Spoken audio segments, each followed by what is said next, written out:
On behalf of all the doctors and all the nurses here at Sydney Children's Hospital in Randwick, and on behalf of all of my fellow cancer doctors from around Australia, we are just thrilled, humbled and grateful to Minister Hunt, the Australian Government, and Nicola and Andrew Forrest for their support and their generosity. This investment will allow us to continue to work across Australia to embed the latest cutting-edge cancer research into the best that hospital care can give, so that every child with cancer in this country will get tomorrow's care today, and they'll get their best possible chance of cure.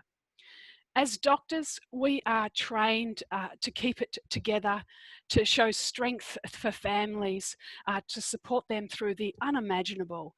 And I think the recent times of COVID have shown many that doctors and nurses care deeply, but above all, we are human too. Having to tell a family that their child has cancer, or worse, telling them that the treatment has failed and that there are no other options is simply indescribable. Saying those words is something that never gets any easier. It sucks the air out of the room.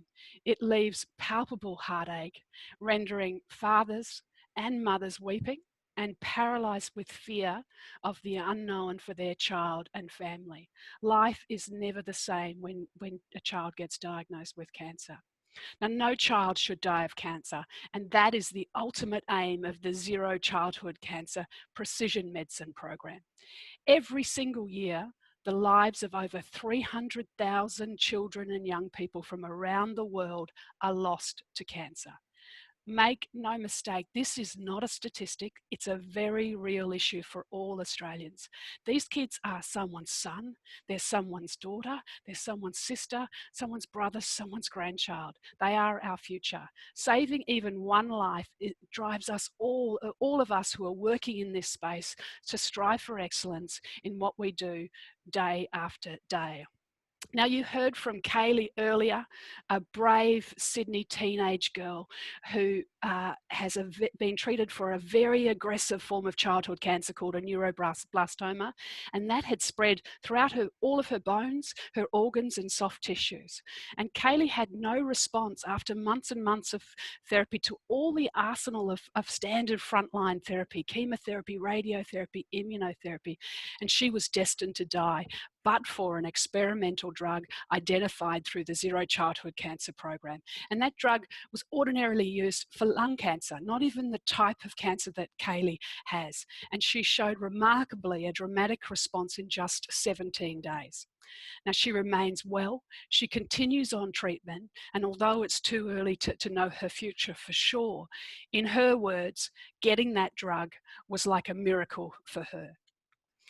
Let's be honest, doctors don't like to use the word miracle, but some of the early results from the Zero Childhood Cancer program, they've shown many genetically informed, evidence-based miracles, I like to call them, but they are miracles in the sense that they are treatments that we did not have the tools or the knowledge to make as doctors if it were not for the capabilities and the sophistication of the medical research that is harnessed in the Zero Childhood Cancer National Program.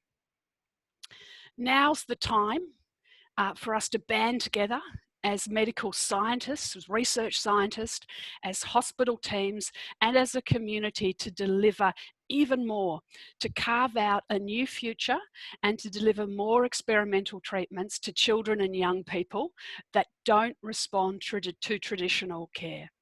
I truly believe that this is how we will find new cures and save more lives. Success won't come overnight, and sadly it won't come fast enough for all children, but together we must keep pushing that envelope. We must keep striving for our goal of zero childhood cancer deaths in this country.